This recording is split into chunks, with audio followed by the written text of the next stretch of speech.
Okay then, Tarnished, as we all know, the bosses inside of Elden Ring can drop us some juicy ass weapons via the Remembrances, which we cash in just here at this bloody freaky looking person right here. Yeah. Anywho, today we're going to be looking at the top 5. In my personal opinion, these things are based on coolness, damage output, and just overall awesome attachment Ash of Wars. These things are going to be absolutely cracked out of their boxes. So, with that being said, if we head over to the Remembrances, this is where you'll be able to get them via the finger reader Enia or Enia. Yeah, irrelevant. Anywho. Thank you so much again for watching, guys. If you haven't already, smash the beautiful blue thumbs up and subscribe with post notifications turned on. It'd be greatly appreciated. Also, if you'd be so kind to check out the Twitch channel, links down in the description. We've been streaming quite a few other games over there right now, but let's get into it. So starting off with the Bastard Stars, and this thing just looks absolutely crazy. And not only does it look crazy, the performance for it is absolutely mental as well. With a very, very unique Ash of War, which we're about to show you in a second, and paired up with the right talismans and stuff, this could be pretty crazy. So with an 8 strength, 22 intellect and a 22 dexterity requirement for this weapon, it leads to be quite a decent number when it comes to the requirements needed, with an int and strength, int and dex being the primary cooperations. Now when we look into the weapon, it has a skill called Nebula, and it imbues the natural born stars with the magic of performing a sweeping strike. I can't talk today, but this thing is absolutely mental. Now we're going to show you guys exactly what you can pair this up with right now and how you can utilize this so it has got the most bang for its buck.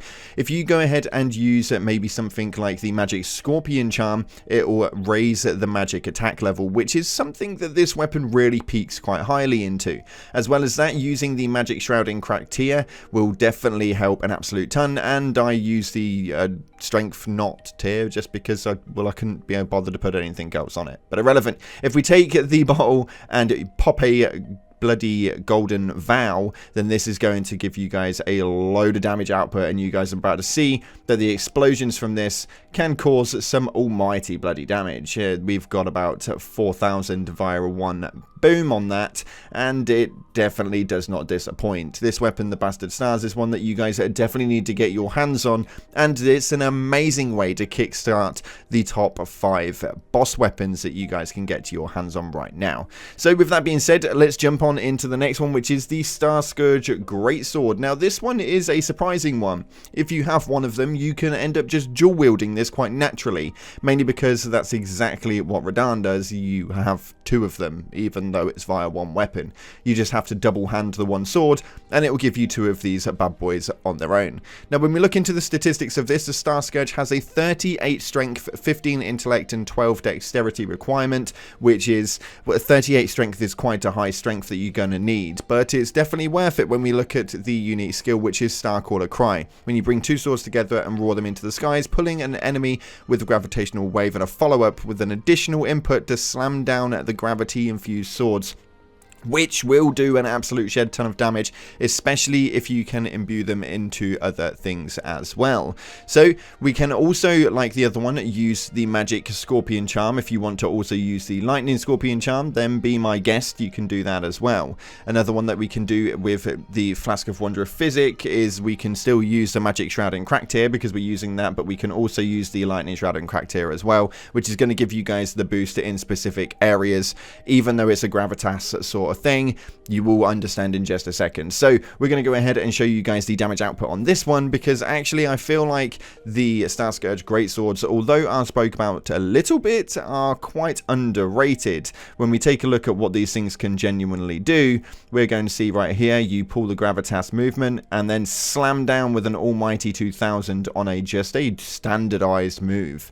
This is pretty insane, and not only that, but the colors and everything entailed into it just makes it look so much cooler. It's absolutely mental. I'm a sucker for a weapon that looks cool and not only does big damage. I would much rather have a weapon that looks a lot cooler and maybe deals with a little bit less damage than have a really boring looking ununique weapon that deals an absolute shed ton of damage. And that's just because, well, I'm a sucker for aesthetics. I'm really sorry.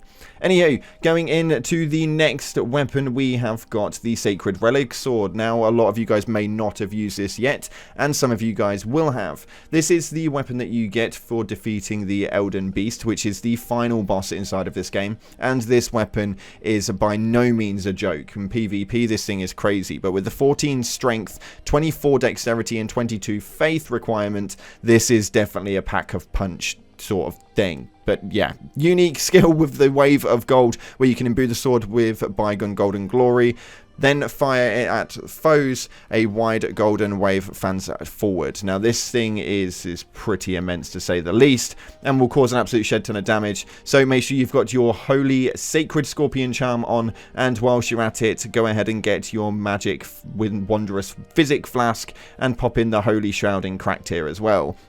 This deals an absolute shed ton of holy damage, and you're about to see exactly how mental this thing is. Now, this works really, really well in PvP and is very difficult to evade. This is also really good for being used at a normal sort of farming site that you guys will have seen. Now, as you can tell, we've just done that right there with no enchantments at all. So we're going to pop the enchantments on, and you guys are going to be able to see the finishing damage for this, just because I feel like it goes extremely underrated on a general basis. And it's not really a weapon that you guys will see around too often, although like I said, if you are in PvP, you will see this around all of the time alongside the Rivers of Blood, but we're not going to talk about that today. If you want to hear my frustrations about that, I'll leave a link down in the description for you guys to go and check it out. It is a very ragey video to say the least, so make sure you go and check that one out. But right now we're going to go ahead and pop these things in right here and show you guys exactly what we can do.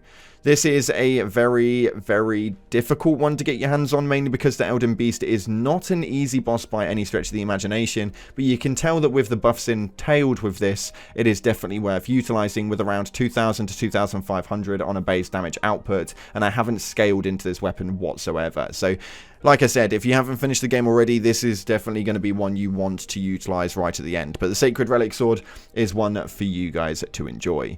Next up, we have got probably one of my more famous ones, I guess, the one that I am relatively happy about using all of the bloody time, and this is the Blasphemous Blade. The Blasphemous Blade is a very, very nutty weapon indeed that will heal you on attack with the actual L2 button ability. Now this one comes from Relic, I believe, and this is an absolute mental weapon, one that you will have seen in a lot of videos previously, mainly because it's so freaking overpowered you can't avoid this thing. Now when we look at the stat requirements, we are going to see a decent number. We've got a 22 strength, 21 faith, and 15 dexterity, which is by no means a small number either, but a lot of you guys should be able to wield this one quite nicely. Although if you haven't spec'd into faith, I can't say I blame you, but for this weapon I'd say it is extremely worth it. Unique skill is the Taker's Flames, and you raise the sacred sword aloft to set ablaze with blasphemous flames and bring it down to fire off towards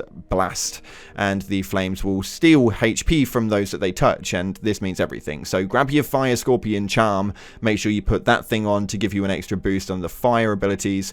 We're also going to be using Golden Vow and Fire Give Me Strength because they're two big ones, and we've also got the Flame Shrouding Cracked here to give us a bit of a boost with the fire attacks. With the fire abilities, there is a lot of different things that you guys can utilize to boost fire abilities, and the affinity itself is actually really powerful. So when we use like this right here, we're going to drink the flask.